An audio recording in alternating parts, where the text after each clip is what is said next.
Hi மக்களே, அம்முக்குட்டி அம்பிக்கை YouTube தந்தாங்களே அன்போட இருக்குது. நம்ம இன்றைக்கி என்ன பார்க்க போகிறோம்னா சிறகடிக்க ஆசை அதோட பிரமோதான் மக்களே இன்றைக்கி பார்க்க போகிறோம்.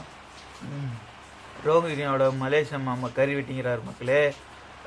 அப்புறமேட்டு யார் தெரியுமா அங்கே கூட்டும் போகிறது கறி வெட்டிங்கிறத யாராவது மீனாவோட ஃப்ரெண்டு அவங்கக்கிட்ட கூட்டின்னு போகிறாங்க மக்களே. கறி இங்கே நல்லாயிருக்கும் அப்படின்னு போய் பார்த்தா அங்கே மலேசியா மாமா மக்களே. ஐயோ இது ரோகிணியோட தம்பி, ரோகிணி வீட்டுக்காரனோட தம்பி கொண்டாச்சு அப்படின்னு நினச்சி அவர் துணிக்கு நீள் டவுல்லாம் போட்டு சுற்றிக்கிறார் மக்களே. சுற்றின்னு என்ன வேணும், கறி வேணும், மீனாவுக்கு கறி வேணுமா அப்படின்னு அவங்க ஃப்ரெண்டு கேட்குறாங்க மக்களே. சரி வெட்டி தராங்க மக்களே.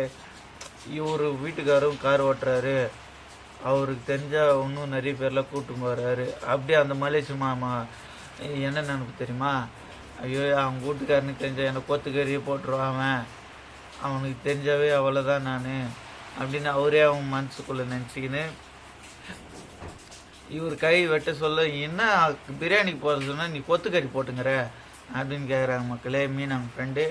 அதுக்கு இவர் என்ன சொன்ன, நானா போடுறேன் அதோ தானா போட்டுக்குது அப்படின்னு சொல்கிறாரு மக்களே. அப்படின்னு சொல்லிட்டு என்ன இவர் இப்படி பேசக்கூட மாட்டார், அந்தாலும் பேசாததுக்கு நல்லதுரே அப்படின்னு சொல்கிறாங்க மீனாங்க ஃப்ரெண்டு. மீனா ஏன் இருந்தாலும் பேசாமல் வைக்கிறாரு அப்படின்னு கேட்குறாங்க மக்களே. அந்தாலும் பேசாததுக்கு நல்லது, அவர் என்ன பயத்துலேயே வெட்டிக்கிறாரு, நம்மளை எப்படி கண்டுபிடிச்சிட்டு நம்மளை ஒதுக்கி போகிறாங்களோ அந்த பயத்துலேயே கறி வெட்டிக்கிறார் மக்களே. இதோட இந்த ப்ரோமோ முடிச்சது. இதோட அடுத்து வர ப்ரோமோ வரும். அடுத்து வர ப்ரோமோவில் சந்திப்போம். அது வேறு அம்பிக்கை அம்முக்குட்டி அம்பிக்கை சொன்னோம் தங்களை என்பட நீ போய் தள்ளின்னு வந்துரு போ சொன்னல.